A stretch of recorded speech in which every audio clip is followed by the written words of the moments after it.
Ladies and gentlemen, this is a big one. I have never been more sure of anything in my life, and I even have the maths to support it.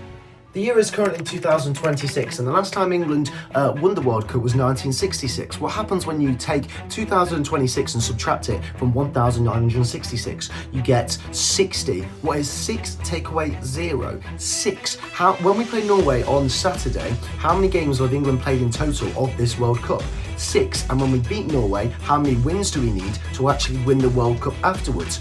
2. What happens when you take 6, divide it by 2, you get 3. What magical 3-worded song has 3 words in? It's coming home, it's coming home, it's coming home, it's coming home. Every couple of years, every World Cup, every Euros, we say it's coming home. We say England have got the best possible chance to finally bring back a trophy to England. However, this year, 2026, in this World Cup, do we have the best chance we have ever had, since 1966, pretty much? I'm going to be talking to you guys about that in this video, about how it could potentially be coming home and covering all things England now we are in the quarterfinals of this World Cup. Welcome back to the channel, people. Subscribe if you are new, like the video for more World Cup content, because we're going to be covering it a bit more now that I've got a bit of spare time. Follow the TikTok, follow the Instagram, link will be in the description. 2 videos this week. 2 videos I've uploaded this week.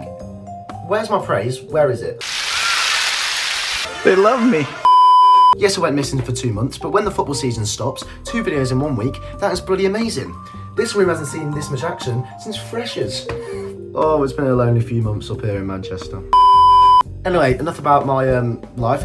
Let's talk about England. So the World Cup starts, and I don't really know what to think. We've got a very good team, but so does everyone else, really. France obviously look amazing, and we all knew they were going to be really good. Argentina have got Messi, who's been firing. Spain won obviously the Euros against England. There's been a lot of good teams, and I didn't really know how this World Cup was going to plan out. We started off the World Cup with Croatia, a very, very good game, probably the best opening game for England I've ever seen in my entire lifetime, scoring 4 goals. When did England ever score 4 goals unless we're playing bloody Uzbekistan or teams like that? But it was a good game. We scored 4 goals. Defence looked a little bit leaky, but it was an amazing start.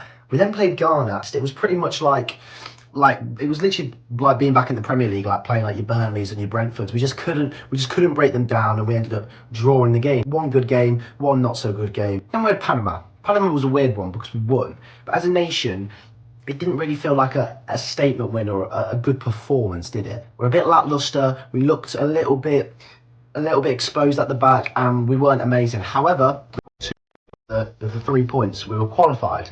We did the job. DR Congo came round in the next round, and for 75 minutes or 70 minutes-ish, the entire nation thought we were going out. England looked really, really poor, and we were 1-0 down for 65% of the game. However, we then turn it on. Harry Kane turns into bloody the best player I've ever seen. That second goal was absolutely incredible. And in the last 15 minutes, we played really well against DR Congo. It's a shame we couldn't do that for the first 75. But once again, squeezed past a nation that we should be smashing, really. But we won, and then we faced Mexico, one of the most historic nights in this nation's history. What a game, with all the media pressure about the altitude and about Mexico being the home nation. We then turn up to their place with the stadium in, outer space, or however high it is, as high as, my dead nan. And we beat them. For the first time ever, they lost in the Azteca, and that really has united the nation to believe again. From where we were versus Panama and even Ghana, with, England fans, basically, if we're not winning every game, turning on the players. It was a very negative time in the UK or in England. But after that Mexico win, it really seems like there's a real belief that England can go on in this World Cup and actually do something. And I don't blame everyone for having hope. Look at our bloody squad. It is one of the best squads in the World Cup that I've ever seen for our nation. We've got so much depth and so many options and so many different players. I think that is such a key element.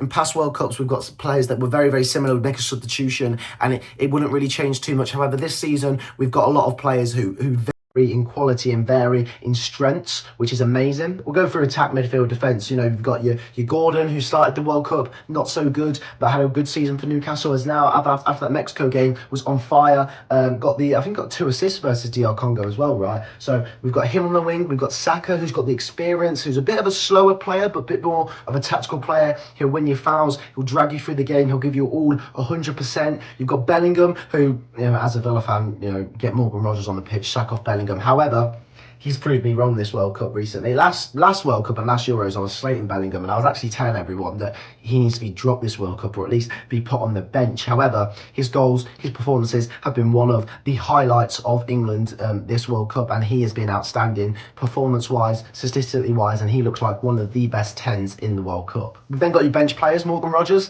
has been brought on a couple of times and hasn't really shone or done too much, but he's an option if you want a pacey tacker that will get you fouls and it will drive you forward and that will offer you something different, a bit like your Jack Grealishes in the past. We've got that with Morgan Rogers. And Rashford, once again didn't have the best performances against DR Congo, and when he started hasn't been amazing, but he's a bit of quality that we might need in the future. We also have the best striker in the World Cup, potentially. I mean, I know, we've got Haaland and Mbappe in the conversation, but Harry Kane, Sir Harry Kane, what a bloke, what a striker, and you know he's going to score goals.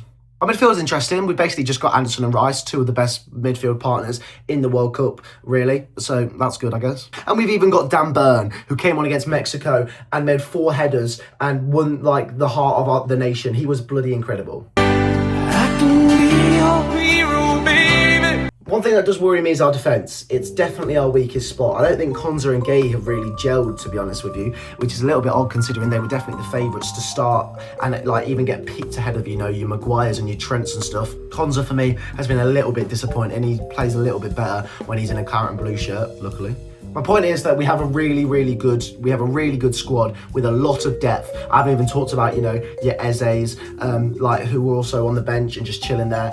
We've got a very good team and we can go very far in this tournament is what I'm trying to say with this squad. We've now got Norway. Haaland is on fire. Let's be honest, Haaland and Odegaard going forward is a little bit scary. However, we play against Haaland every week. I know he scores 30 goals in the Premier League, but we should know his strengths and his weaknesses, right? I'm thinking we beat Norway, which means the next round we play Argentina or Switzerland, so probably Argentina. Do I think we can beat Argentina? They do have Lionel Messi, but genuinely, we seem to turn up. We're like Villa, England like Villa. We seem to turn up more against the big teams that actually play football and don't just sit back and don't just defend for their lives. We actually go and play football against them and give them a game. So I think we can give Argentina a game, and I genuinely think we can go on and beat that. And for me, that's arguably a harder game than the final. Most likely France, but we played well against France in the World Cup when they knocked us out. We were unlucky to lose that. And if we can keep Mbappe quiet, then we'll bloody win the entire thing. It is our best chance of winning a World Cup. We've got a great manager, a great squad, and a great togetherness, As a big Oasis fan, I hate the song Wonderwall, but when the players are singing Wonderwall at the end of the games, and you can see the togetherness with them and the fans, and the way that Harry Kane and his lost voice speaks about his England squad that he captains, you can tell there's a real togetherness. And there's a chance, there's a chance. We should go on and beat Norway. We should give Argentina a game, and we can go and beat France or Spain, because we're going to want revenge against Spain and France, really. For me, we've done the hard part. We've overcome the negativity that's always going to come with the English media. We've got rid of the bad performances like we usually do at these Euros and these World Cups early on, and hopefully we're now going to go kick on and bring it bloody home. See, Bellingham's even got me doing the Bellingham celebration. I hate him. I can't stand him, really. But if he scores the winner in the World Cup final, I will be very grateful. Now is the time to kick on. After that amazing performance against Mexico in that historic night where half the nation stayed up till 2 a.m. and watched the boys put in a really solid performance and play really well. All the highs and lows of that game, Mexico potentially coming back, Jude Bellingham scoring 2 goals in 2 minutes or something, the adrenaline rush. Now is the time to kick on. Now is the time to go and beat Norway and then really put you all into that final game against Argentina or Switzerland, prepare for the final and win this World Cup. Like I said, I have barely even spoke about your players like, your Watkins, your Eze's that can come on the pitch and make a difference. But that is genuinely because our squad is so good. It's so well-rounded. It's one of the most balanced squads in in the World Cup, I do believe. If you look from like 11 to 11 to bench, I think you'd rather have ours, even if, you know, France's have got your Mbappes and your Argentina's have got your Neymars. We've got 3 or 4 players that are world-class quality, really. So, it's coming home. Subscribe and like if you are new. I'll be obviously watching every single game. You know the rules. And, yeah, up the Villa, up the England, and let's finally bring it home.